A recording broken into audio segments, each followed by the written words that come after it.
M. Rusciano I don't think parents congratulate kids when they come out every time. I know I will if that happens here. and Michael Lucas. I'm Michael, I'm from the suburbs, I can't play sport, and would anyone like to watch Aladdin on VHS? This is Emsolation. You also enjoy tragic, dramatic, over-the-top, completely wound-up bonkers divas. That's true. You're in Emsolation. Hello. Welcome to Emsolation. My name is Em Rusciano. I'm a stand-up, a writer, a singer, a maximalist power queen, and I'm your host. Joining me, I'm feeling self-conscious because I'm recording in an area where my family can hear me. Joining me shortly will be my best friend since I was 11, screenwriter, Mr. Michael Lucas. And together, we'll be chatting about the earthquake that literally just occurred in Melbourne. The Emmys have happened. The final episode of his incredible show, The Newsreader, aired. And we touch on an element that you may not have appreciated. There's a very, very personal Michael Lucas story interwoven into the final episode of The Newsreader. So he talks a bit about that. I got a bit teary, actually. So we've had the earthquake, and we talk about it, Michael and I talk about it, but I want to talk about it from an emotional standpoint. We make jokes about it, and we make jokes hopefully in the knowledge that there wasn't any serious injuries. There's been some building damage on Chapel Street in Paran in Melbourne, but thankfully and luckily nothing too serious that we know of. But I have to be honest with you, as a Victorian, it just feels like the final horseman of the apocalypse has arrived, because we've had a lot of unrest, obviously, with the riots that have been going on with the tradies and just generally the pandemic and the 5 years worth of lockdown and the home remote learning and the no work, and it's been a lot. And an earthquake, look, it feels very on brand for 2021, I have to say. But I'd sit here, like, as soon as the house stopped shaking and our house really shook, I kind of sat down and I thought, yeah, cool. That'd be fucking right. We've had the fires, we've had the plague, and now we have the earthquakes. It kind of feels like, do you feel like Mother Nature kind of grabbed a hold of Victoria and just was like, we can stop being so fucking stupid? Just gave us a shake, something like that. If that's the case, I get it. It's like, you know, when your kid's misbehaving in public and you bend down on your knee and you grab their little arm and you whisper in their ear, you're going to stop doing this right now, because when we get home, I will be putting your monster truck in the microwave if you don't stop this bullshit. And you smile at everyone else. My kids know that if I quiet clenched teeth yell, they are in way more trouble than if I'm walking around the house shouting generally. I do it with Scott too. I grab his arm and my husband, something comes over him when we're in public and around people. He takes jokes 5% the wrong way. Does your partner, I think people would assume it would be me, but no. Scott has this warped bit of him. He'll crack a joke and then he'll just, when you think he's going to turn right and it's going to peter out into a comfortable existence, he just like takes it left and everyone feels a bit like they need a shower. So when he does that, I do the nails in his forearm. So you're going to stop that now? Well, I smile. I'm very good at that. I think that's a skill you have to really hone when you get into a relationship with a straight man or if you have children. Anyway, what I want to say to you is I feel rattled spiritually from the earthquake. I mean, I was physically rattled, but I also spiritually feel a bit like, oh, fucking hell, destabilized, because we were literally destabilized.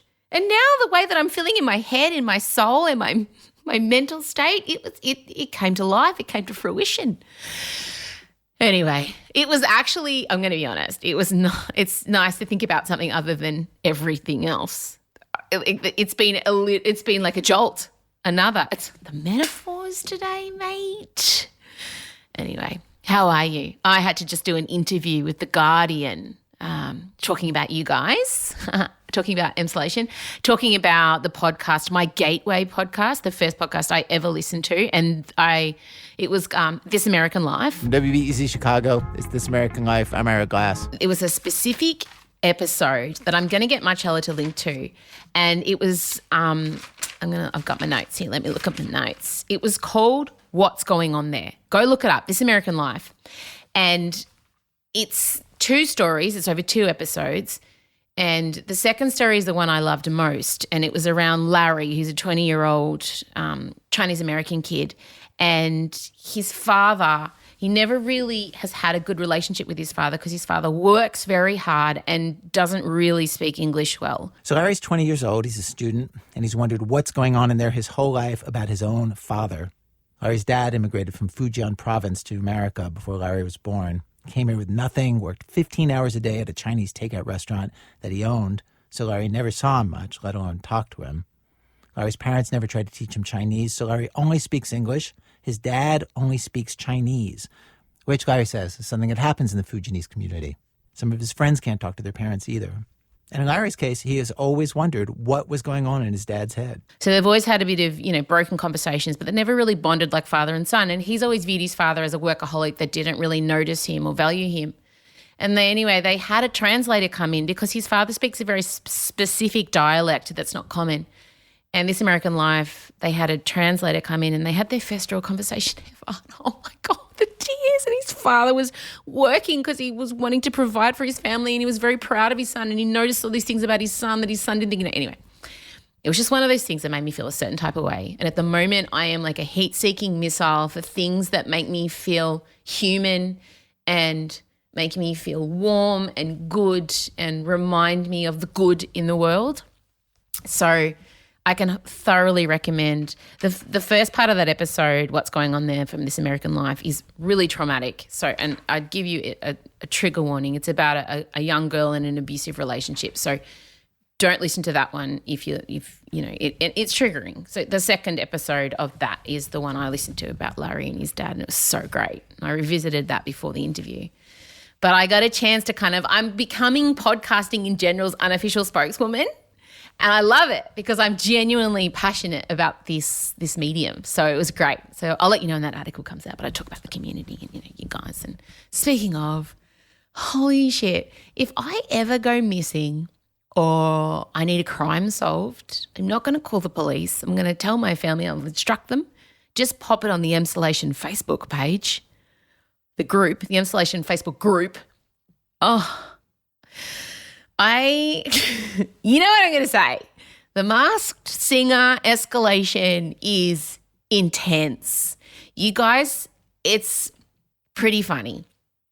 And regardless of if you think I'm on it or not, I'm enjoying the fact that it's really given you a passion and a focus, I have to say.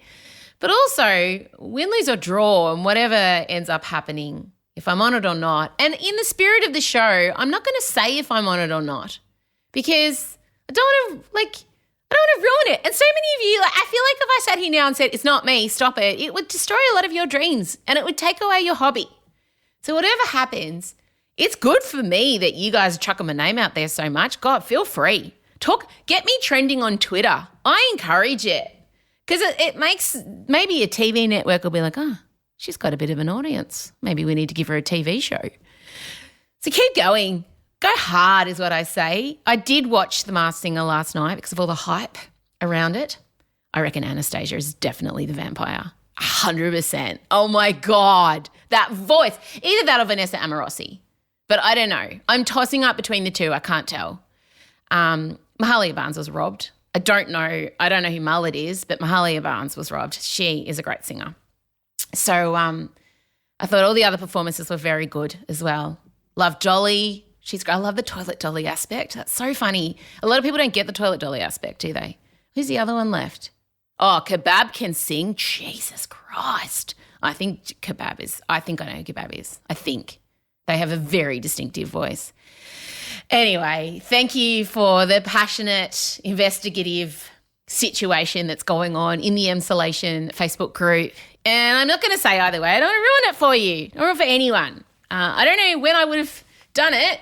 I don't know when you think I would have had time to do that in hard lockdown in another state, sure. But I don't think facts are really weighing into this at the moment, so that's cool. All right, that's enough from me. I'm going to bring Michael Lucas in now. Gets a bit emotional this episode. We're both kind of feeling it. It does get a bit emotional. It's good. It's good. It's fine. It's great. It's typical. All right, that's it. Before I go, I should have said this first. We're selling merch.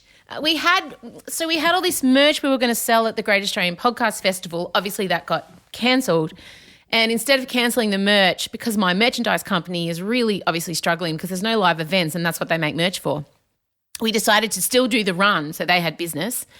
And obviously the cash flow helps us here at Emsolation. So the T-shirts are online now, mrussiano.com. There's more Maximalist Power Queen T-shirts in more sizes, and we've done a T-shirt of the Magical Unicorn of Death and the Enchanted Seahorse of Hope print that Jess from High Teas did. So for us, so please go and buy yourself one. Represent the podcast, sell us out. It makes a huge difference because we're not putting on that show anymore, so we're not getting paid. And it's just nice to see the merch out and about, to see your support for us, which is massive and huge. And I feel it. I just want you all to know I feel extremely seen by the Emsolation community. And a big shout out to Marcella, who's doing an incredible job, my daughter, on the socials. They're just getting better and better, aren't they? If you're not following Emsolation on Instagram, you're only getting half the story, and that is a RuPaul reference, and only a few of you will get it. But make sure you're following us on Instagram at Emsolation Podcast. All right, play the music.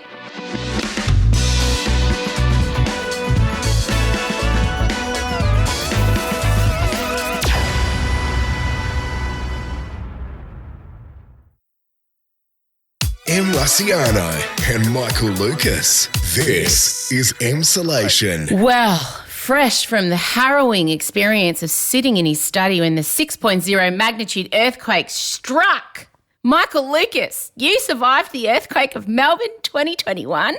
I did. And you know what? You were the first person I called. Yeah, I know. I was like, and I took that as a privilege. I was on the phone to my dad, which is the only reason I didn't phone you, because Dad phoned me straight away. And I was like, I'm okay, it's all okay. He's like, oh, well, I reckon that was about a 5.7. My dad has no experience in any sort of seismic tectonic studies, but he was bloody spot on. Yeah, pretty accurate, yeah. Little underestimation by Vincey, but other than that, bang on. So crazy. It was one of those things where I just questioned my sanity because I was standing upstairs. We've got this annex in our house. It's all windows and wood, essentially at the top of a tree house. And it started shaking and my brain was not computing. And I was like, and I had to grab onto the wall and I'm like, Scott. And then he was like, I know. And then I said, is that an earthquake? And then you text me and my dad called me straight away. And I was like, shit. So I ran to Twitter, which I never do. This is where Twitter is like comes into its own. Yeah. And all of us, it was like somebody tweeted, I think it was Brooke, I can't remember, it was a great tweet. She said, the earthquake has turned Twitter into a classroom on a windy day at school. You know, when you all get sent inside and we're all inside looking at going, what's going on? Oh, totally. Yeah.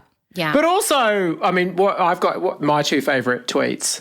What are yours? Oh, the other thing is I felt anxiety instantly about the rush for memes and jokes that were going. Oh, me too. My first thought was it's a pity we weren't recording the pod because we were due to in a couple of hours. I thought that would be magic. But anyway. So proud of you. I'm so proud of you for having that. What an evolution. What a broadcaster you're becoming. So so favourite. I can't believe it's only been like 2 hours and we've already got favourite tweets. Go. My second favourite was Zoe Scoomsma, who said, I'd literally sat down to work, opened a document, and there was immediately an earthquake. My procrastination powers are evolving to God level. I mean, respect. Good. And then my absolute favourite was Patrick Linton, who wrote, guys, I just came really hard. Did anything else happen? Oh, my gosh, I love it. I haven't looked enough. I've just been trying to process. It's like the irony of all these buildings falling down and there's a bunch of tradies. Yeah.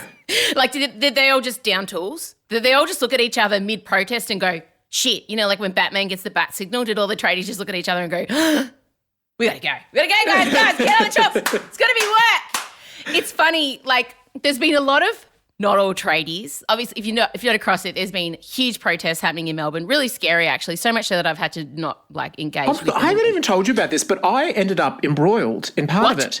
What? Yes. Well, I mean, behind a wall. But so our office for 5 bedrooms, do you need to set this up first and then it's worth it? No, but the setup is just the last 3 days, and I'm sure everyone knows there's been footage everywhere. There has been really violent riots happening in the city from tradies who don't want to get vaccinated and also who, because now if you want to work in the construction industry, you must be vaccinated basically. So it's been a huge thing that's happening in Melbourne. Okay, you set the scene. The 5 bedrooms production office is in like an industrial sort of warehousey thing that is just off the freeway. And so when the police were breaking it up and pushing them off a freeway, they came off the turnpike and they ended up outside our office, swarms of them, and came into the car park, and our car park of the office became where they all went to have a piss because they were like that. So they were like all around our car. Did you see any of them doing any cheeky lines? Did Well, you see I that heard video? that was happening. Yeah, but I did. We didn't see any of that. But the weird thing is, there was a double drama because at the same time, completely separate to this, apparently a baby seagull had got stuck in a drain in the car park. No. So our valiant production coordinator, Vula, was out there trying to rescue the baby seagull.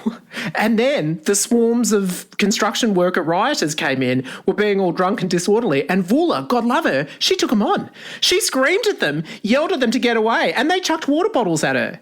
And at the same time, she was being swooped by the mother seagull. It was one of the most, I will forever think of Vula, who is about 5'2" tall, taken on a pack of tradies in order to save the trapped baby seagull. It was just an absolutely indelible moment. So was the baby seagull okay? Eventually, yes. But when I came out, everyone was so breathless and telling the story of what had happened, the altercation. And I didn't understand. Like, I was kind of like, did the tradies put the baby seagull in the drain? And everyone was like, no, completely separate drama. We were having one drama trying to save the baby seagull. And then the rioting construction workers came and then we had to deal with that as well. So it was all go. I mean, talk about, the real dramas behind the scenes. That's amazing. I wonder if... No, the tradies, no. I was thinking, like, would that have stopped them down if there was an animal rescue happening, but then weren't there talks? You would hope that they would pull it together, but no, there's footage of them kicking dogs. Dogs, yeah. Well, I think it's also important to point out, yes, there's a not all tradies movement happening. That I did read a tweet from a doctor that said they can barely keep up with demand from construction workers and Sparkies and Chippies coming in for their vaccines. Like, they are completely booked out by people within the trade industries wanting to be vaccinated. So, obviously we're at pains to say this is not every single, when we say tradies, it feels a bit mean. It's kind of like of course. Like if someone was saying writers, all comedians are rioting and I did have a very powerful joke. I mean, it's not often I come up with a good joke that I can just not workshop, but I had a moment on Twitter yesterday where I thought... what a moment. Yeah, thank you. I mean, it was exciting. It was exciting for lots of reasons because often I think of funny things or I forget them, but I was sitting in front of my computer and I was watching the riots and in my mind I thought about what would happen if the arts decided to riot. And then I didn't think about it enough. I wish I had have got the Fame opening credits. That was like workshops later. Oh, no, what you had was, I thought it was pitch perfect. Absolutely pitch perfect. If you'd had more time, it was so perfect when it landed. Okay. I was early on in the retweet. I think you already had about 20 by the time I retweeted, and then I looked again and you're in the hundreds and hundreds. Yeah, it's thousands now. So it's actual footage of the arts community preparing to riot this weekend, and it was a flash mob of people doing think about the opening scenes of what's the movie with Emma Stone and Ryan Gosling? La La Land. La La Land. Yeah, it was like a La La Land rehearsal. And I honestly, first of all, couldn't believe no one else had thought of that joke. And I was so proud of it. And then a male comedian ripped it off on Instagram, didn't credit me. It's fine. I let him know with the little emoji with the little inspector glass underneath it. Never has an emoji struck such fear. Oh, my God. That baby seagull story is going to stay with me for a long time. It was so dramatic. It's amazing. Good for Vula. Now, before we get into everything, we've survived the earthquake. We've talked about the baby seagull and the riots. The final episode of Newsreader aired on Sunday night, and it was so great. And I text you and I said, this is an achievement. You're not attached to another creator. This is all yours. And I turned around on bloody Rob. Ugh. I can't believe I'm so happy. I thought you might. Stephen kind of is that person, only less, he's less confident in real life. He's shyer in real life. You'd love him. You can't help but. You can't help. I have met him briefly when I was in St Kilda, and the entire cast of 5 Bedrooms was having a dinner, and Kat spotted me and waved me over, and I did chat to him briefly. But the moment I fell in love with him, like properly on the newsreader, was when he was at the payphone at the pub, and he called Nolene, and he was like, "What if I called you up as myself and asked you on a date?" And then he did it. I was like, "Oh, yeah, right." So what are you saying? I can just ring as me, Rob, and ask you, Nolene, out for a drink? Yeah, you can do that. Okay. Hey, Nolene, it's me, Rob. Would you like to come out for a drink at the pub after the bulletin? Where, there might be people from work. Well, I've got a lot to finish up here. It might be a couple of hours. Oh, wait. See you later. Alligator. I know. Classic rom-com move, and just so well executed by him. And also, I have to give him full credit. yeah." The decision to, goes, "Can I just call as me, Rob?" I didn't have that he went back, like when he started saying the next line, that he went back and he went, "Hey, Knowles, it's me, Rob." I didn't have that. Stephen added that in. So genius. Genius. Anyway, no, So but cute. also it was so great and everything. But you know what? After that, because I knew it was all building towards Dale's big, confession, meltdown, everything to Helen. And obviously I've written some personal things in the past, but let's be real. Except for some moments with Harry in 5 Bedrooms, I've never written anything that personal. Like, that was really quite personal. Can you explain that though? You're explaining what you mean by personal. Explain that. I know what you mean, but tell the listener. Well, I didn't come out properly until I didn't come out fully to everyone until 30. It was this horrible, long, protracted thing from about 25 to 30, and I had girlfriends and then boyfriends, and then I was all over the place, and I was hurting people, and it was really painful. It still stands out as, that's been the most difficult thing I've had to face in life, and I've never really, except for Harry in 5 Bedrooms a little bit, I've never really gone hard into that pain of all of that. But the character of Dale was a way for me to do that. And I'm really glad I did, and I'm really glad that people responded to it, and Anna was so beautiful in that scene, and I love that scene's out there. But also, I felt like I'd been run over by a steamroller afterwards. Like, the whole next day, I don't know what it was. There was just something about having it out there that I just felt. And what I kept thinking of, actually, was I kept thinking of you doing the Evil Queen show, because, that was a painful thing for me to bring up. But that show, okay, that was when you went into, everything with Teray, which is the most searingly painful thing. But also, I'd made the show by the time it went to air. I just had to lie on the couch in a fetal position. You had to frigging perform it and then get up the next day and perform it again. And now that I have had a taste of going into that sort of most difficult territory, I don't know how you did it. I really don't. How did you not have a nervous breakdown?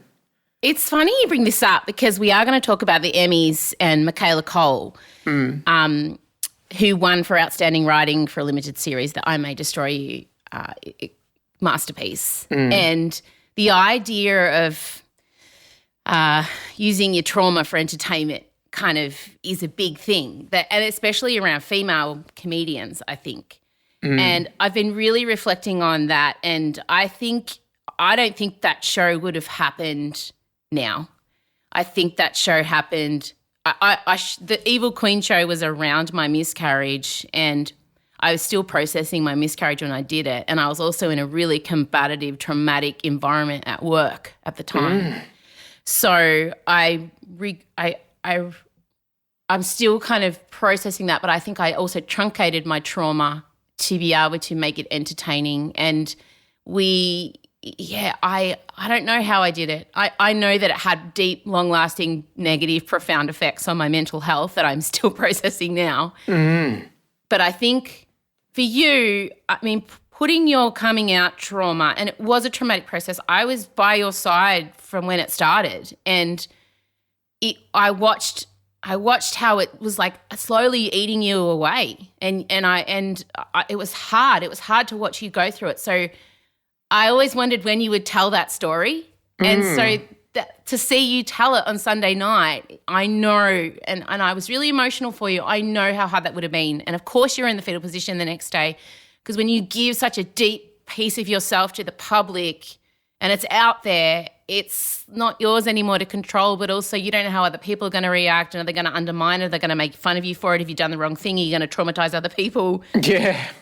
It's totally. A lot. But ultimately, Michael Lucas, it's what makes good art. So. Oh, yeah. I agree. I just didn't think it was going to. Well, I thought that if it was going to take something out of me, I would have felt the full magnitude of it before now. Like, I didn't think that the actual sense of it being out in the world was going to be, because the day it was shot was amazing, because I didn't know what Sam was going to do, and and all I knew was that he kept saying that he didn't want any words changed in his speech, and that he all he kept on saying is it's so sad, and then he got there and I just couldn't believe it when we were watching it, and Anna reacted. She was going to be much more restrained as Helen. That was the plan. She was just going to take his hand and say, I'll go out there with you. And that's all she was going to say. And then in the end, he was so amazing that she went all the way to say, I love you just the way you are, which is the most amazing improv. But it was kind of like that his performance of it demanded that. I can't go up there like this. You're going to be just fine. I'm going to be right next to you. I love you just the way you are. Yeah, so that was a big day, but for some reason, anyway, I just kept thinking, imagine if I was Em and I was feeling like this and I had to get up and then to perform it again tonight. Yeah, Jesus Christ. I know. And I know now a lot of that is undiagnosed ADHD, the chronic oversharing, the impulsivity, the inability to regulate my emotions, looking for validation. Yeah. Shared experiences, all of those things are symptoms of ADHD. And now that I'm kind of on top of it and a bit more protective of my peace, I don't think that show would happen now. I just don't. I'm really not interested in monetizing my trauma anymore, which is a big deal because every show I've ever written has been about Divorce the Musical. That was one of your first breakthrough shows. Yeah. And again, that was very much that wasn't like some resolved thing that you were like reflecting back on. Yeah. You go there at the time. Yeah.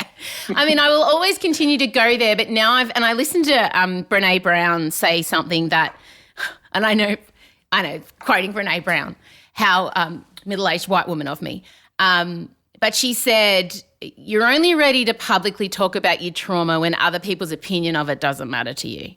And that's where I've got to get to with stuff like this show. I'm going to do a show around ADHD and the lockdowns, but I'm still working through that. So that may not happen for another couple of years. And it's going to happen when I'm ready.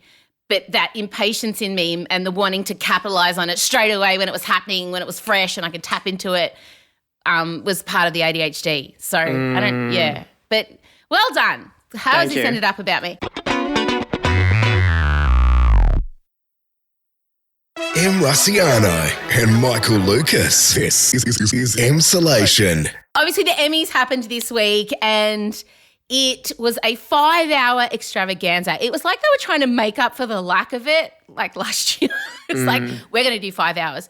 And there was no masks, no mentions of really COVID. There was no social distancing either. Seth Rogen, a noticeably slimmer and made over Seth Rogen. Have you seen the footage of him in the orange? Yeah. Gosh, jeez. Someone's had a makeover montage in their life. He had this to say. Anyway, good to be here at the Emmy Awards. Let me start by saying there is way too many of us in this little room. What are we doing? They said this was outdoors. It's not. They lied to us. We're in a hermetically sealed tent right now. I would not have come to this. So it sounds kind of like he felt like he was tricked into coming to the Emmys because he said he was told it was outdoors. I don't know. The other things to note is that the winners in all of the 12 major acting categories were straight and white.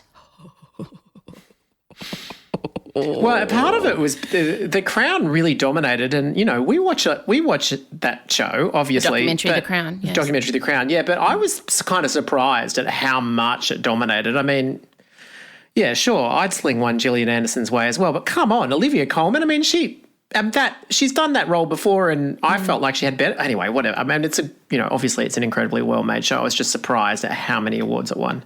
Well, yeah, no, there was 49 non-Anglo nominees. No queer people, openly queer, and none of them were won. So, it was RuPaul's Drag Race won for Outstanding Competition Program, which I didn't even know was a category. Amazing. I'll be the judge of that. And of course, Michaela Cole, who we want to talk about. But no, a big shout out to Gillian Anderson, first win since 1997. Thank you, Mum. Amazing. What a career. Jesus. I told you, I send you pictures of her all the time. I'm obsessed with her. I just get the best vibes from her. I don't know. She just strikes me as this, you'd want to sit with her in comfortable, scarfy caftans, drinking gin, just lamenting the state of society. There's something, I just want to be. I feel like she's so cool and aspirational, but also I feel like weirdly she's running her own race and she kind of doesn't give a fuck. And I love that quality in her. I agree. And I was obsessed with her back in the 90s when she was on X-Files. And it's so good when your teenage obsession, I mean, could she have paid off more? I mean, just the run. It's just been incredible. I know. So great. So she obviously won for the first time in ages. Ted Lasso took out a lot. I kind of refuse to watch Ted Lasso because I don't like the way Jason Sudeikis is behaving towards Olivia, his ex-fiancée. Oh, I'm not even across that. It's a very charming show, though. Well, she's dating Harry Styles. Oh. Have I said the right guy? Yeah, of course. I'm obsessed with that. Is that Jason right? Sudeikis is the actor, right? Who used to be married to Olivia. Right. No, I'm certainly across her and Harry, yes.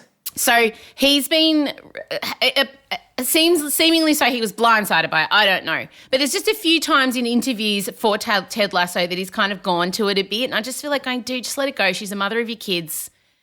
You've been replaced by a younger man. Yes, it hurts. I don't know. I've just felt a bit weird towards him. But he's the star of Ted Lasso and everyone loves it or hates it. So maybe I should watch it. I don't know.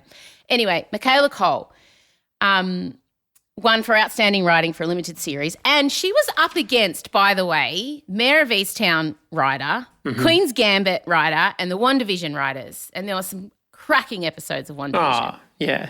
Amazing category. Yeah. And it made me realise now my attention span only allows for limited series. I'd watched all of them. Limited series are an awesome form.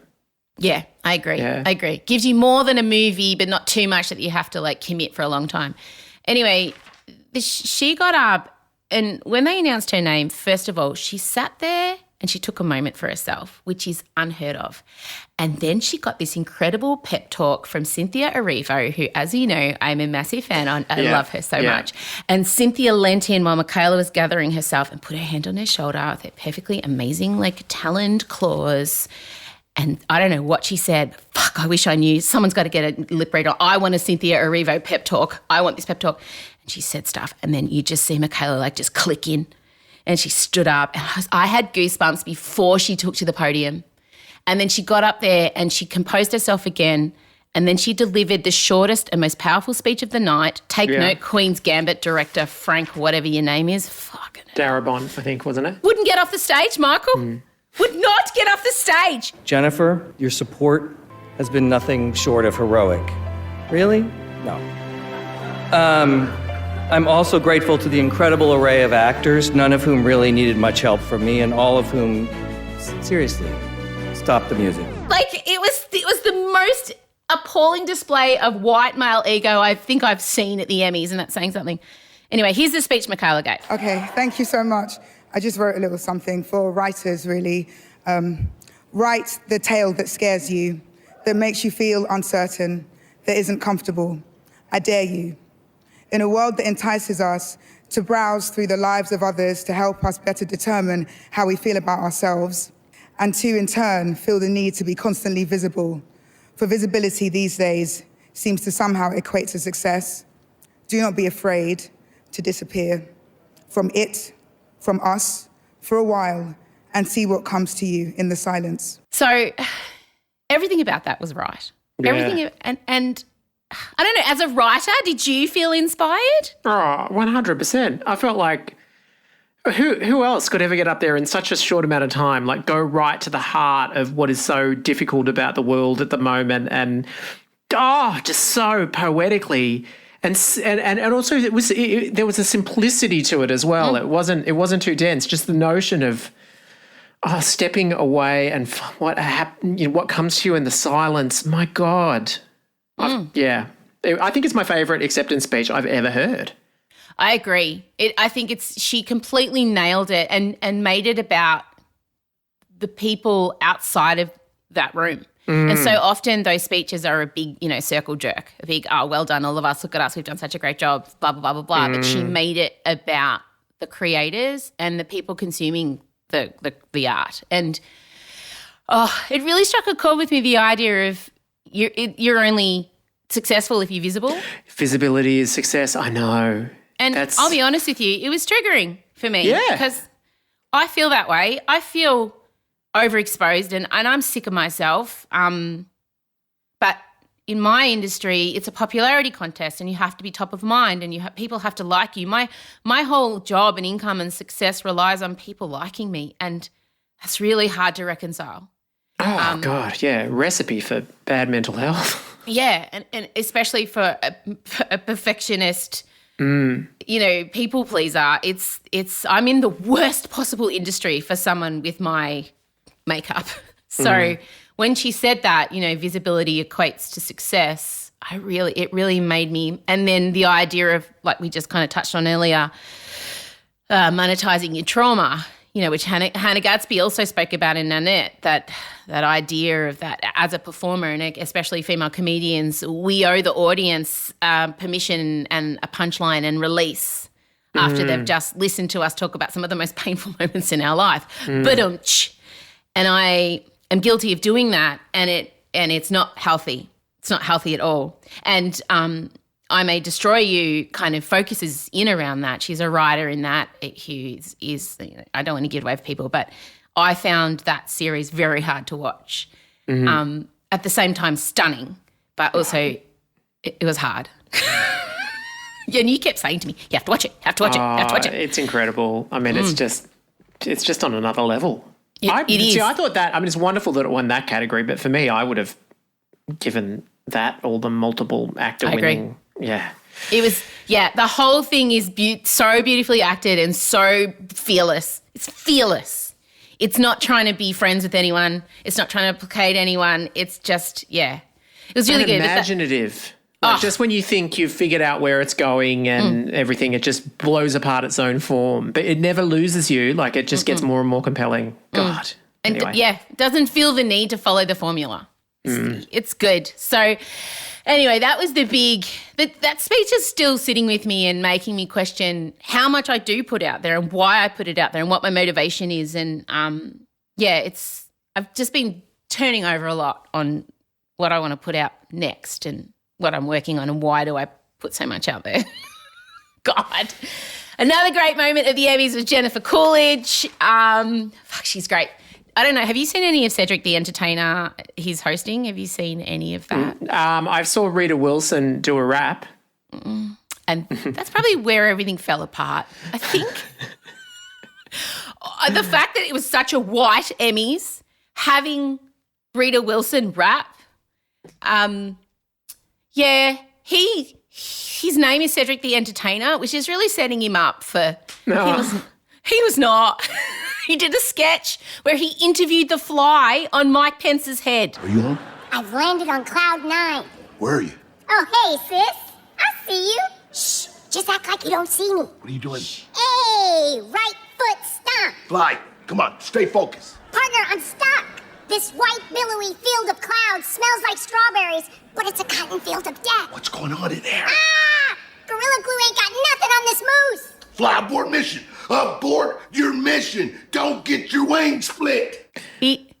11 months later. Yeah, look, that is a little slow to that particular. Oh my God, imagine Tina Fey must have been sitting there going, oh my God, what is happening? I'm so bad. But Jennifer Coolidge, she was presenting Outstanding Lead Actor in a Comedy Series, and in true Jennifer Coolidge style, she just Coolidged them. Here's what she had to say. You know, besides all of these wonderful nominees, you know, being very, very funny and incredibly talented actors, you know, they have something else in common. What is it? Well, I want you all to know, nominees, that you have overcome the incredible handicap in this business of being men. Yes. Bravo, gentlemen, wherever you are. Wherever you are. She is just having... Oh, can you cast her in something just so we can I be in wish. her As if I could airspace? get her now. She is incredible. And I'm just so happy she's having this incredible... And that role in White Lotus is just one of the best roles of any actor's had. And I love that she's going to win it next year. There's no question. Who else is going to trump her for Best Comedy Actress? My God. Woohoo! Woohoo!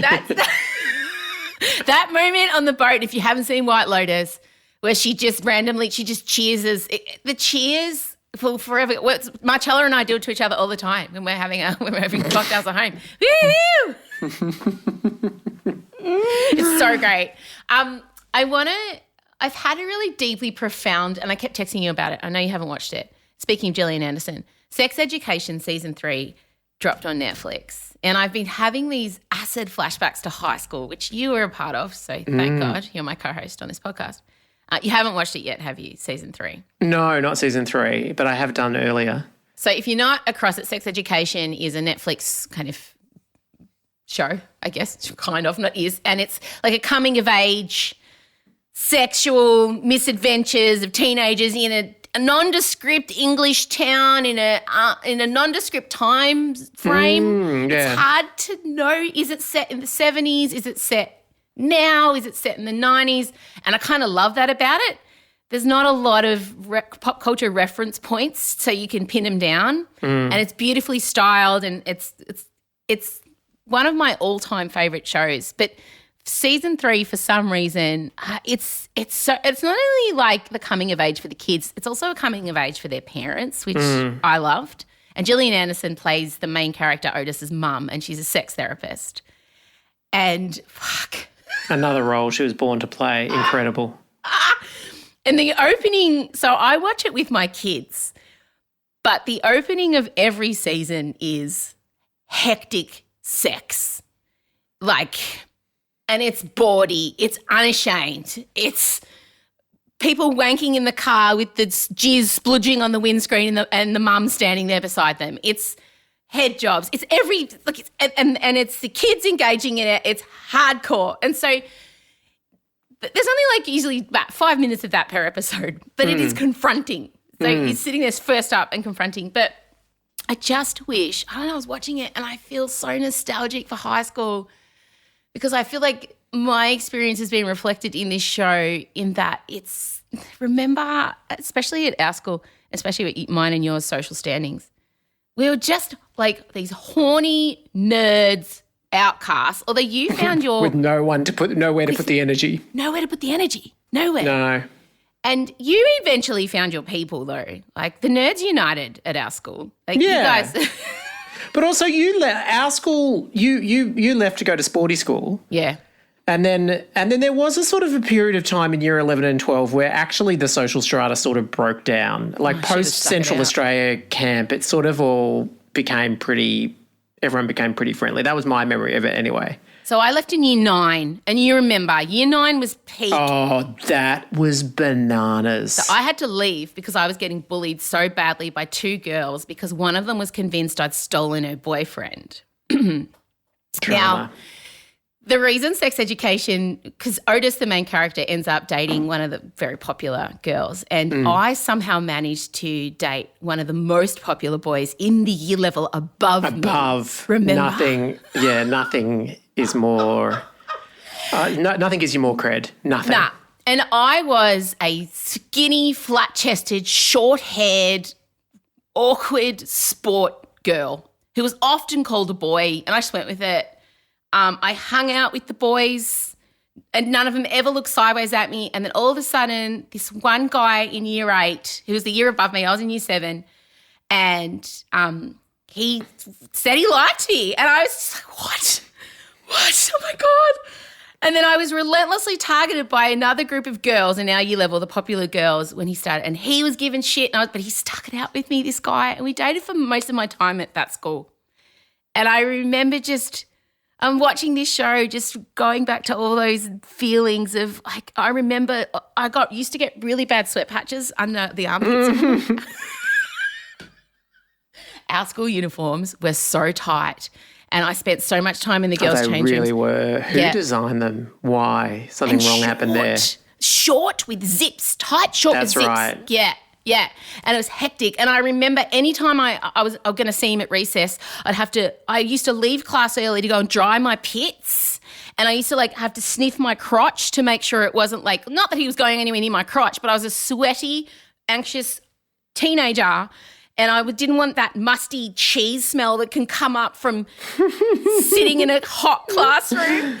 So I'd be in the toilets, putting on my Body Shop lip gloss. The overwhelming, did you remember the way the year 8, common area, Jesus Christ, that smell, I think it just worked its way into the wood paneling of the lockers and just, yeah. It did. But I just wish... we had Degrassi Junior High, obviously, as previously discussed, and they went into some kind of messy territory. Well, that was raw for the time. That was the best hookup you had for raw teen sex 100%. drama, and it was pretty tame. Oh, except for Beverly Hills, obviously, but that gave you nothing. And none of us had that experience, especially not at our school. Definitely not. Let's just put it. My experience was incredibly limited at high school, and when I say limited, I've already told it. No, tell the story. Tell the story of when you said I love you to the person we went to high school with. Well, tell everyone. Someone else had outed me as it was a her. So this is how, Jesus. You liked a girl. Yeah.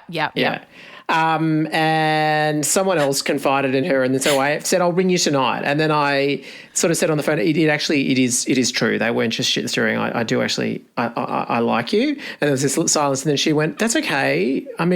Everyone has to like someone, and I just have to accept that you like me. And that was it.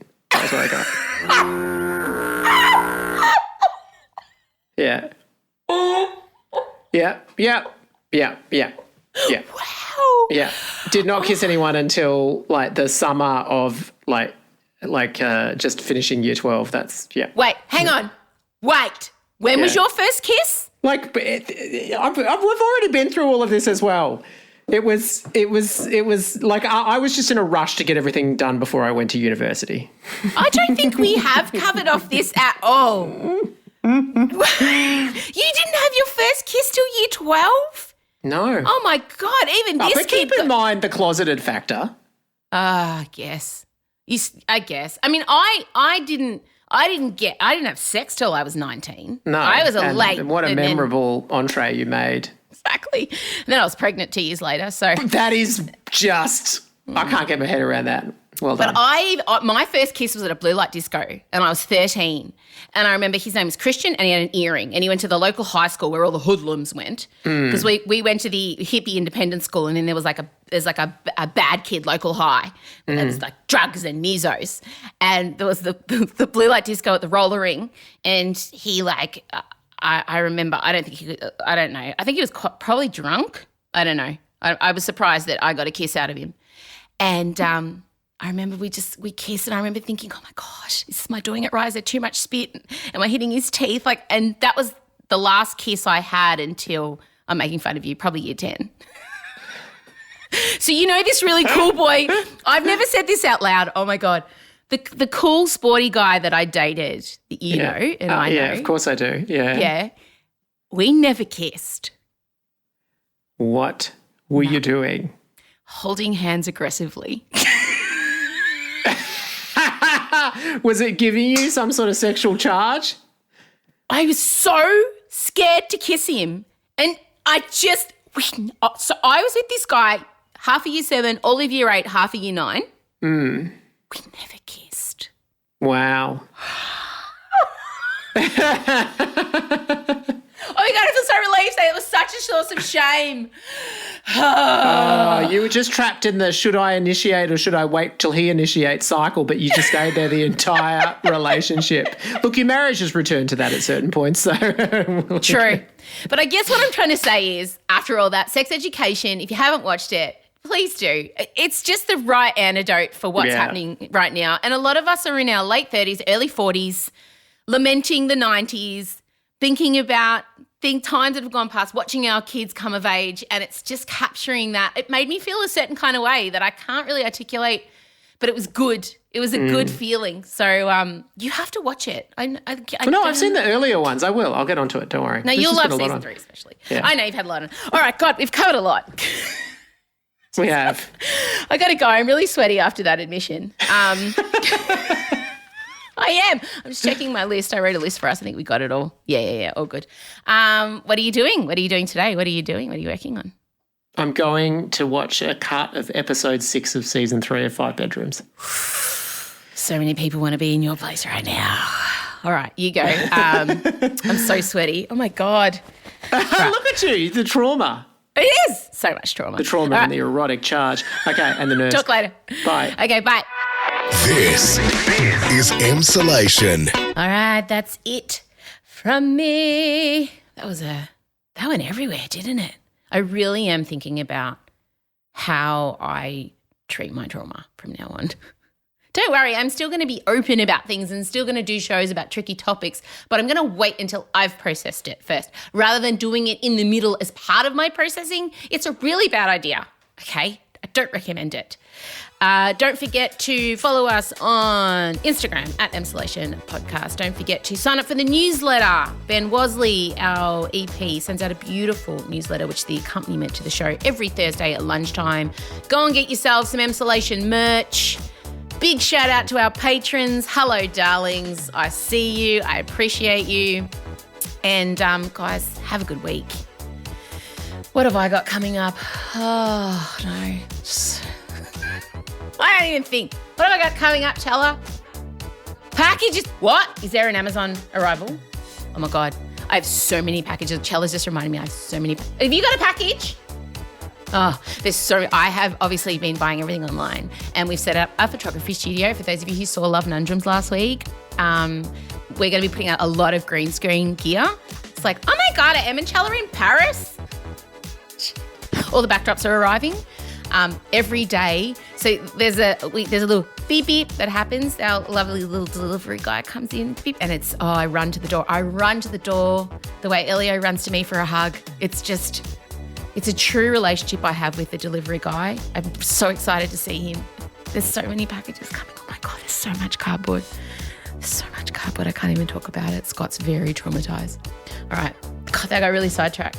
Thanks for listening. Oh, that was horrible. That's not okay the way I said that. Do you want to say anything? Social media captain? Just quickly, they want to hear your voices before I go. Just come up and say something. She's coming up the stairs. She's coming up the stairs. Here's the coming up the stairs theme song. What do you want to say to everyone? Here she goes. No pressure. Go. Hi. What the fuck was that? Don't laugh at your own joke, which was bad, by the way. I really gushed about sex education on this episode. Oh. Are you even okay about it? No, we're not okay.